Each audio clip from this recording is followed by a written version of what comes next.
আমাদের রাজনৈতিক দল হিসেবে পথ চলার জাতীয় নাগরিক পার্টির আজকের যে প্রথম কর্মসূচি জাতীয় স্মৃতিসৌধে শ্রদ্ধার্ঘ্য অর্পণ, এই কর্মসূচির প্রথমেই আমাদের জাতীয় নাগরিক পার্টির সদস্য সচিব জনাব আক্তার হোসেনকে তার শুভেচ্ছা বক্তব্য প্রদানের জন্য অনুরোধ করছি। জাতীয় নাগরিক পার্টির পক্ষ থেকে সারা দেশের সর্বস্তরের জনতা, সাংবাদিক, পেশাজীবী, কৃষক, শ্রমিক, ছাত্র সকলকে আমরা শুভেচ্ছা জানাই। আজ জাতীয় নাগরিক পার্টির পক্ষ থেকে আমরা জাতীয় স্মৃতিসৌধে এসেছি। ৭১ সালে লক্ষ লক্ষ শহীদের জীবনের মধ্য দিয়ে আমরা যে স্বাধীনতা পেয়েছি, সেই স্বাধীনতার যে মূল মন্ত্র ছিল সাম্য, মানবিক মর্যাদা এবং সামাজিক সুবিচারের বাংলাদেশ, ৫৪ বছর ধরে তা অধরা থেকে গেছে। আমরা জাতীয় নাগরিক পার্টি, এনসিপির নেতৃবৃন্দ, সারা দেশের আমাদের নেতাকর্মীরা আমরা অঙ্গীকারবদ্ধ যে ৭১-এর সাম্য, মানবিক মর্যাদা এবং সামাজিক সুবিচারের যে বাংলাদেশ, সেই বাংলাদেশ নির্মাণে এনসিপি, জাতীয় নাগরিক পার্টি কাজ করে যাবে। সারা বাংলাদেশে আমাদের অনেকগুলো প্রস্তাবনার জায়গা রয়েছে। বাংলাদেশকে গোটা বিশ্বের বুকে মাথা উঁচু করে দাঁড়াবার মতো একটি দেশ হিসেবে দেখা, ঢাকা শহরকে গ্লোবাল সাউথের প্রধান হিসেবে দেখা এবং অনেকগুলো স্বপ্ন নিয়ে আমরা আগাচ্ছি। বাংলাদেশের বর্তমান প্রেক্ষাপটে আমরা বিশ্বাস করি যে নতুন একটি সংবিধানের বাস্তবতা রয়েছে। তার প্রেক্ষিতে আমরা গণপরিষদ নির্বাচনের কথা বলেছি এবং একই সাথে সে গণপরিষদ নির্বাচনে যারা জয়ী হবেন তারা সংসদ সদস্য হিসেবেও ভূমিকা পালন করবেন, তেমন প্রস্তাবনা আমাদের পক্ষ থেকে আছে। আমরা সারা দেশের মানুষের কাছে আমরা দোয়া চাই যাতে করে যে তারুণ্যের হাত ধরে জাতীয় নাগরিক পার্টি, এনসিপি তার কার্যক্রম শুরু করেছে, যেন বাংলাদেশের সকল সম্প্রদায়ের মানুষকে, সকল ঘরানার মানুষকে, সকলের জন্য একটা আস্থাভাজন রাজনৈতিক দল হিসেবে আমরা আমাদের যাত্রা শুরু করতে পারি। ডান বামের বাইনারির বিভাজনের মধ্যে না গিয়ে সত্যিকার অর্থে একটি মধ্যমপন্থী রাজনীতি বাংলাদেশে আমরা সূচনা করতে পারি, তেমন অঙ্গীকার আমাদের রয়েছে। সে অঙ্গীকারগুলো যেন আমরা বাস্তবে রূপদান করতে পারি, সে ব্যাপারে সারা দেশের সকল শ্রেণী পেশার মানুষের সমর্থন আমরা প্রত্যাশা করি। আমরা এও প্রত্যাশা করি যে সারা দেশ থেকে অনেক মানুষ আমাদের সঙ্গে যুক্ত হতে যাচ্ছেন। অল্প সময়ের মধ্যেই সারা দেশের সকল জেলায়, সকল উপজেলায় জাতীয় নাগরিক কমিটি তাদের কর্মপরিধি এবং বিস্তৃতি করতে সক্ষম হবে বলে আমরা আশাবাদী। এই সময়ে আজকে আমাদের আরও একটি কর্মসূচি রয়েছে রায়ের বাজারে। ২৪-এর যারা শহীদেরা আছেন আমরা তাদের কবর জিয়ারতে যাব, আমরা তাদের জন্য দোয়া করব। আমরা চাইব যারা সাংবাদিকরা আছেন, যারা বাংলাদেশের আপামর জনতা আছেন, তাদের সকলের দোয়ায়, তাদের সকলের ভালোবাসা নিয়ে, প্রত্যাশা এবং পরামর্শ নিয়ে এনসিপি, জাতীয় নাগরিক পার্টি সামনের দিনে এগিয়ে যাবে। ধন্যবাদ সকলকে। এ পর্যায়ে বক্তব্য রাখার জন্য আহ্বান করছি জাতীয় নাগরিক পার্টির মুখ্য সমন্বয়ক নাসির উদ্দিন পাটোয়ারিকে।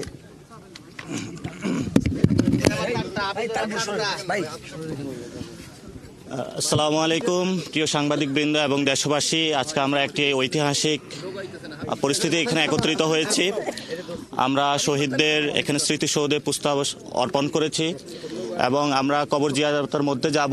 আমাদের ভবিষ্যতে আমাদের যে গণপরিষদ ইলেকশন রয়েছে সেখানে আমরা নতুন করে চিন্তাভাবনা করছি। আমাদের একটা নতুন সংবিধান প্রয়োজন, সাথে সাথে যে পার্লামেন্টারি বডি রয়েছে সেটা নিয়েও আমরা চিন্তাভাবনা করছি, লোকাল ইলেকশন যেটা রয়েছে সেটা নিয়েও আমরা চিন্তাভাবনা করছি এবং আমাদের যে একটি স্লোগান দেওয়া হয়েছিল ইনকিলাব জিন্দাবাদ, সেটা নিয়ে অনেকের মুখে কথা শোনা যাচ্ছে। তো আমরা পুরো বাংলাদেশকে বলতে চাই, পুরো বিশ্ববাসীকে বলতে চাই, বাংলাদেশের জনগণ, মাটি এবং মানুষের যারা রয়েছেন পুরো আকাশের মধ্যে ইনকিলাব জিন্দাবাদ লিখে দিবে ইনশাআল্লাহ। ওকে, ধন্যবাদ সকলকে। এ পর্যায়ে বক্তব্য রাখবেন আমাদের জাতীয় নাগরিক পার্টির আহ্বায়ক জনাব নাহিদ ইসলাম। আসসালামু আলাইকুম। আজকে জাতীয় নাগরিক পার্টি এনসিপির প্রথম কর্মসূচি হিসেবে আমরা জাতীয় স্মৃতিসৌধে আমাদের স্বাধীনতা সংগ্রামের বীর শহীদদের শ্রদ্ধাঞ্জলি দিতে এসেছি। আজকে থেকে আমাদের যে আনুষ্ঠানিক কর্মসূচি শুরু হলো, জাতীয় নাগরিক পার্টি এনসিপির পক্ষ থেকে সারা দেশের সকল মানুষকে শুভেচ্ছা জানাচ্ছি। আমাদের এই ভূখণ্ডের জনপদের মানুষের যে লড়াইয়ের ইতিহাস রয়েছে, 1947 সালের আজাদির লড়াই থেকে শুরু করে 1971 সালের মহান স্বাধীনতা সংগ্রাম এবং 2024 সালের ছাত্র জনতার গণ অভ্যুত্থান, এই সকল লড়াইয়ের আকাঙ্ক্ষাকে ধারণ করেই আমরা নতুন বাংলাদেশ বিনির্মাণ করব এবং সেই লক্ষ্যেই এনসিপি কাজ করে যাচ্ছে। এবং আমরা বলেছি যে 1971 সালের মুক্তিযুদ্ধের মধ্য দিয়ে আমরা একটি স্বাধীন রাষ্ট্র পেলেও আমাদের যে সার্বভৌমত্ব, সেই সার্বভৌমত্ব বারবার হুমকির মুখে পড়েছে। আমাদের যে গণতান্ত্রিক প্রতিষ্ঠানসমূহ বারবার ভেঙে পড়েছে। আমরা একটি গণতান্ত্রিক সংবিধান গড়ে তুলতে পারিনি। একটি একদলীয় সংবিধানের মাধ্যমে ফ্যাসিজম এবং একদলীয় স্বৈরতন্ত্রের বীজ বপন করা হয়েছিল। ফলে আমরা বলেছি যে একটি নতুন প্রজাতন্ত্র আমাদের গড়তে হবে এবং তার জন্য একটি নতুন সংবিধান এবং গণপরিষদ নির্বাচনের প্রয়োজন। সেই জায়গা থেকে আমরা সেকেন্ড রিপাবলিকের কথা বলেছি এবং আমরা সেই লক্ষ্যে কাজ করে যাচ্ছি। এবং জাতীয় নাগরিক পার্টি এই মুহূর্তে তার প্রথম লক্ষ্য হচ্ছে তার সাংগঠনিকভাবে কার্যক্রম বিস্তৃত করা, তৃণমূলে সাংগঠনিক কার্যক্রম বিস্তৃত করা এবং নিবন্ধন নিতে যেই ধরনের শর্তাবলী পূরণ করতে হয় সেই শর্তাবলী পূরণ করার দ্রুত সময়ের মধ্যে পূরণ করে আমরা নিবন্ধন কার্যক্রম আগাবো। এ মাসের মধ্যে আমরা আমাদের গঠনতন্ত্র যে প্রণয়নের কাজ, সেই প্রণয়নের কাজটি আমরা শুরু করব এবং আমাদের আজকের এই স্মৃতিসৌধে শ্রদ্ধাঞ্জলি নিবেদনের পরে আমরা রায়ের বাজার যাব। সেখানে আমাদের যে জুলাই অভ্যুত্থানে যারা শহীদ হয়েছে সেই শহীদদেরকে আমরা শ্রদ্ধা নিবেদন করব। শহীদদের প্রতি আমাদের যে 71-এর শহীদ এবং জুলাইয়ের শহীদ, তাদের প্রতি শ্রদ্ধা নিবেদন করেই, তাদের আত্মত্যাগকে স্মরণ করেই আমরা আমাদের যাত্রা শুরু করছি। গণতান্ত্রিক প্রক্রিয়াকে বারবার দীর্ঘায়িত করা হয়েছে।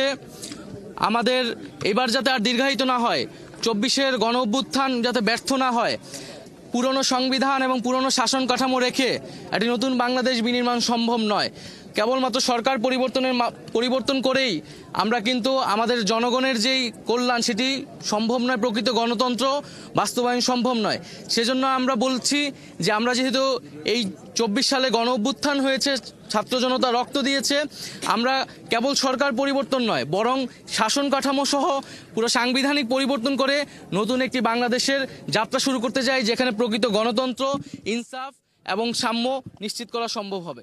আমরা জুলাই গণ অভ্যুত্থানে সংগঠিত যে গণহত্যা, সেই গণহত্যার বিচার দ্রুত সময়ের মধ্যে কার্যকর দেখতে চাই এবং বিচারিক প্রক্রিয়ার মাধ্যমে আওয়ামী লীগের রাজনৈতিক ফয়সালা এই বাংলার মাটিতে করতে হবে।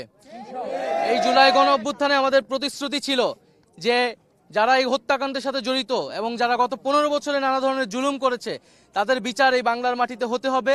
এবং আমরা অন্তর্বর্তী সরকারের প্রতি আহ্বান থাকবে দ্রুত সময়ের মধ্যেই এই বিচার বাংলাদেশের মানুষ দেখতে চায় এবং বিচারের পরে যে সংস্কার কার্যক্রম, জাতীয় ঐক্যমত্য যে কমিশন রয়েছে, দ্রুত জাতীয় সংলাপে গিয়ে আমাদের যে জুলাই সনদ এবং যে জুলাই ঘোষণাপত্র তার দ্রুত বাস্তবায়ন আমরা দেখতে চাই। ধন্যবাদ সবাই।